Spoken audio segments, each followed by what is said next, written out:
ভারত কি এবার বাংলাদেশ তথা চীনকে টক্কর দিতে এক এমন ঘোষণা করতে চলেছে যা গোটা বিশ্ব রাজনীতিতে এক ভূমিকম্প এনে দেবে। ভারত অনেক সময় এমন অনেক অ্যানাউন্সমেন্ট করেছে যা পাকিস্তান, বাংলাদেশ, চীন সবার ঘাম ছুটিয়ে দিয়েছে। অনেক সময় অনেক সেনাকে বর্ডারে পাঠিয়ে দিয়েছে, কখনো কখনো কোনো স্ট্রাইক করেছে। আর এবার ভারত হয়তো করতে চলেছে এক এমন কাজ যা এক যুগান্তকারী পরিবর্তন এনে দেবে। বাংলাদেশকে নিজেদের ভূখণ্ডে যুক্ত করবে ভারত। এটা রাজনৈতিক এবং সাংস্কৃতিক দিক থেকে বেশ জটিল হলেও আধুনিক সময়ে এর গুরুত্ব নতুন আলোচনার জন্ম দিয়েছে। বর্তমানে দক্ষিণ এশিয়ার জটিল ভূ রাজনৈতিক পরিস্থিতিতে চীন তার প্রভাব বিস্তারের জন্য ভুটান, নেপাল এবং এখন বাংলাদেশের মতো দেশগুলোর দিকে নজর রাখছে, বিশেষ করে পাকিস্তানের গুপ্তচর সংস্থা ISIর মাধ্যমে। এই প্রেক্ষাপটে ভারতের জন্য বাংলাদেশের সাথে ঘনিষ্ঠ সম্পর্ক গড়ে তোলা এক বড় ব্রহ্মাস্ত্র হিসেবে কাজ করতে পারে। ভারত ঠিক কী করতে পারে এবং এটা নিয়ে সবাই উদ্বিগ্ন কেন, সবটাই জানাবো আজকের ভিডিওতে। তার আগে কমেন্ট বক্সে হর হর মহাদেব লিখতে ভুলবেন না। সকলকে আমাদের চ্যানেল পুরানথায় স্বাগত। আজকে আপনারা জানবেন ভারতের কড়া অ্যাকশন। ভিডিওতে এগোনোর আগে সবাই অবশ্যই চ্যানেলটি সাবস্ক্রাইব করে নেবেন। ভারত ভালো করেই জানে যে বাংলাদেশকে দূরে সরিয়ে রাখলে কোনো কিছুরই মীমাংসা হবে না, বরঞ্চ তাদেরকে কাছে ডেকে নেওয়াই আসল চ্যালেঞ্জ হতে পারে। বিশেষ করে বাংলাদেশের উত্তরাঞ্চল যেমন রংপুর, পঞ্চগড়, ঠাকুরগাঁও এই অঞ্চলগুলোকে ভারতের সঙ্গে সংযুক্ত করার ভাবনাটা একটা কৌশলগত সুযোগ হতে পারে, কারণ এই অঞ্চলগুলি শিলিগুড়ি করিডোরের খুব কাছাকাছি, যা ভারতের উত্তর পূর্বাঞ্চলকে মেইনল্যান্ডের সঙ্গে সংযুক্ত রাখে। আমরা সবাই জানি যে শিলিগুড়ি করিডোর ভারতের সবচেয়ে সংবেদনশীল দুর্বলতা হিসেবে বিবেচিত হয়, যেখান থেকে যদি কোনো ধরনের ভৌগোলিক বা রাজনৈতিক বাধা আসে তাহলে ভারতের উত্তর পূর্বাঞ্চলের সাথে যোগাযোগ কঠিন হয়ে পড়বে। যদি এই উত্তরবঙ্গের সীমান্তবর্তী এলাকাগুলো ভারতের অংশ হয়ে যায় তবে শিলিগুড়ির ওপর চাপ অনেকটাই কমে যাবে এবং সামরিক, বাণিজ্যিক এবং যোগাযোগের ক্ষেত্রে ভারত অনেক বেশি শক্তিশালী অবস্থানে আসবে। তবে শুধু ভূখণ্ড সংযুক্ত করাই যথেষ্ট নয়, ভারতকে বাংলাদেশের সঙ্গে রাজনৈতিক, অর্থনৈতিক এবং সামাজিকভাবে আরও গভীর বন্ধুত্ব গড়ে তুলতে হবে। কারণ ইতিমধ্যে ভারত বাংলাদেশের মধ্যে যা যা ঘটেছে তা দুই দেশের সম্পর্ককেই এক অন্য জায়গায় নিয়ে চলে গেছে। সেগুলোকে মেরামত করা আসল চ্যালেঞ্জ। শিক্ষা, স্বাস্থ্য, শিল্প এবং প্রযুক্তি ক্ষেত্রে সহযোগিতা বাড়িয়ে দুই দেশের জনগণকে একে অপরের প্রতি আস্থা এবং শ্রদ্ধা বৃদ্ধি করতে হবে। ভারতের আধুনিক কৃষি এবং তথ্য প্রযুক্তির জ্ঞান বাংলাদেশের জন্য অমূল্য সহায়ক হতে পারে, যা বাংলাদেশের অর্থনীতি এবং জনজীবনে ইতিবাচক পরিবর্তন আনবে। এর মাধ্যমে বাংলাদেশ চীনের প্রভাব থেকে মুক্ত হতে পারবে এবং এক সুস্থ এবং স্বনির্ভর জাতিতে পরিণত হবে। অবশ্যই এই ধরনের পরিবর্তন রাজনৈতিক দিক থেকে অত্যন্ত সংবেদনশীল এবং জাতিসংঘ এবং আন্তর্জাতিক সম্পর্কের সীমাবদ্ধতাগুলো বিবেচনা করেই নিতে হবে।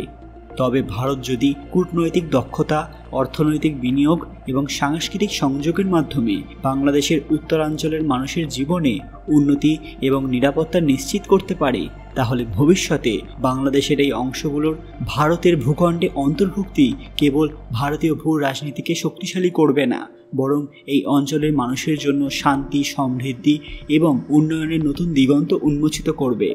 এইভাবেই চীনের কৌশলগত দমনমূলক প্রভাব থেকেও মুক্তি পাওয়া সম্ভব হবে। চীন দিনের পর দিন যেভাবে সব দেশের ওপর প্রেসার ক্রিয়েট করছে, ভারতই চাইলেই এখন চীনকে দমন করতে পারে।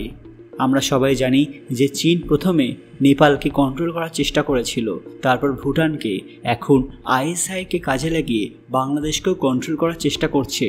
কিন্তু এখনই ভারতের কাছে আসল সুযোগ। তারা চাইলেই এখন পাহাড়ের শিখরে গিয়ে বসতে পারে এবং দক্ষিণ এশিয়ায় ভারতের নেতৃত্ব প্রতিষ্ঠার স্বপ্ন সফল হতে পারে। বাংলাদেশের উত্তরের বিভিন্ন অঞ্চল যেমন রংপুর, পঞ্চগড় এই অঞ্চলগুলো ভারতের জন্য অত্যন্ত গুরুত্বপূর্ণ। আরেকদিকে বর্তমান সময়ে চীন পশ্চিমবঙ্গ, আসাম, বাংলাদেশ সহ দক্ষিণ এশিয়ার বিভিন্ন দেশকে প্রভাবিত করার চেষ্টা করছে। বিশেষ করে বাংলাদেশের অর্থনৈতিক ক্ষেত্রে চীনের প্রভাব বাড়ছে, যা ভারতের জন্য একটি বড় নিরাপত্তা চ্যালেঞ্জ। পাশাপাশি চীন ভারতের অনেক রহস্যের কথা জেনে গেছে, দুর্বলতার কথা জেনে গেছে, কিন্তু জানতে পারেনি ভারতের আসল শক্তির কথা। চীন নানাভাবে বাংলাদেশের ভেতরে ঢুকে পড়তে চাইছে, যা ভারত চীন সীমান্ত সংলগ্ন অঞ্চলের নিরাপত্তার ওপর সরাসরি প্রভাব ফেলে। এই পরিস্থিতিতে বাংলাদেশ যদি ভারতের সঙ্গে আরও ঘনিষ্ঠ সম্পর্ক গড়ে তোলে এবং দুই দেশের মধ্যে উন্নয়নমূলক সহযোগিতা বেড়ে যায়, যেমন কিছু বছর আগেই ছিল, তাহলে বাংলাদেশ চীনের চাপ থেকে মুক্ত থাকতে পারবে, পাশাপাশি এক শক্ত রাষ্ট্র হিসেবে আবার স্বাধীনতা পাবে, যা দক্ষিণ এশিয়ার স্থিতিশীলতার জন্য খুবই গুরুত্বপূর্ণ। কিন্তু এই ধরনের পরিবর্তন সহজ নয়, কারণ এর জন্য কূটনৈতিক আলোচনা, আন্তর্জাতিক আইন এবং দুই দেশের জনগণের ভালোবাসা এবং সমঝোতা দরকার। কোনো একটি দেশ যদি এটা না চায় তাহলে এটা সম্ভব হয়তো হবে না। কিন্তু ভবিষ্যতে যদি ভারত বাংলাদেশের সম্পর্ক আরও ঘনিষ্ঠ হয় তাহলে চীনের প্রভাব কমে যাবে, চীন সরাসরি হার মানবে, কারণ এতে দক্ষিণ এশিয়ার সামগ্রিক নিরাপত্তা এবং উন্নয়নের পথ সুগম হবে। বাংলাদেশকে কেবল প্রতিবেশী দেশ হিসেবে নয়, বরং ভবিষ্যতে শক্তিশালী অংশ হিসেবে দেখতে হবে, যাতে আমরা একসঙ্গে মিলেমিশে বড় চ্যালেঞ্জ মোকাবেলা করতে পারি এবং নিজেদের নিরাপত্তা এবং সমৃদ্ধি নিশ্চিত করতে পারি। এছাড়া একটু আগেই বললাম, ভুটান এবং নেপালেও চীন তাদের অর্থনৈতিক প্রভাব এবং রাজনৈতিক দখল বাড়ানোর জন্য নানা প্রজেক্টের মাধ্যমে আস্তরণ তৈরি করছে, যা এই দেশগুলোর ওপর ভারতের ঐতিহ্যবাহী প্রভাব কমাতে চাইছে। একসঙ্গে ভারতকে চারপাশ থেকে চাপে ফেলার চেষ্টা করছে। এই পরিস্থিতিতে ভারতের জন্য সবচেয়ে বড় চ্যালেঞ্জ হলো এই জটিল রাজনৈতিক এবং গোয়েন্দা যুদ্ধে নিজের কৌশলগত জায়গাগুলোকে রক্ষা করা। তাই ভারতকে এখন আরও সতর্ক এবং কার্যকর পদক্ষেপ নিতে হবে, যাতে চীনের এই পরিকল্পনা ভেস্তে যায় এবং দক্ষিণ এশিয়ায় ভারতের সুরক্ষা এবং প্রভাব অক্ষুণ্ণ থাকে। এখন প্রধানমন্ত্রী নরেন্দ্র মোদী কোন পদক্ষেপ গ্রহণ করবেন সেটা নিয়ে সবাই চিন্তায় রয়েছেন। তিনি চাইলেই বাংলাদেশকে যুক্ত করতে পারেন ভারতের সাথে, সেটা পুরো ম্যাপকেই বদলে দেবে। ভারত যদি এই অঞ্চলগুলোতে উন্নয়নমূলক প্রকল্প আরোপ করে এবং জনগণের জীবনমান উন্নত করে, পাশাপাশি বাংলাদেশকে আবার আগের রূপে ফিরিয়ে আনতে পারে, তাহলে ভারতের জন্য বাংলাদেশ এক শক্তিশালী বন্ধুর রূপ নেবে। বন্ধুরা, ভারত কি এটা আদৌ করবে? আপনাদের মূল্যবান মতামত কমেন্ট বক্সে অবশ্যই জানাবেন। আজকের ভিডিওটি লাইক করবেন এবং শেয়ার করে সবাইকে দেখার সুযোগ করে দেবেন। কমেন্ট বক্সে ভক্তির সঙ্গে হর হর মহাদেব লিখতে ভুলবেন না। আরও এরকম দরকারি আপডেট পেতে পুরান কথা অফিসিয়াল চ্যানেলটি মনে করে সাবস্ক্রাইব করে নেবেন। খুব তাড়াতাড়ি ফিরে আসবে একটি দরকারি ভিডিও নিয়ে। ততক্ষণ আপনারা এই ভিডিওগুলো দেখতে পারেন। ধন্যবাদ।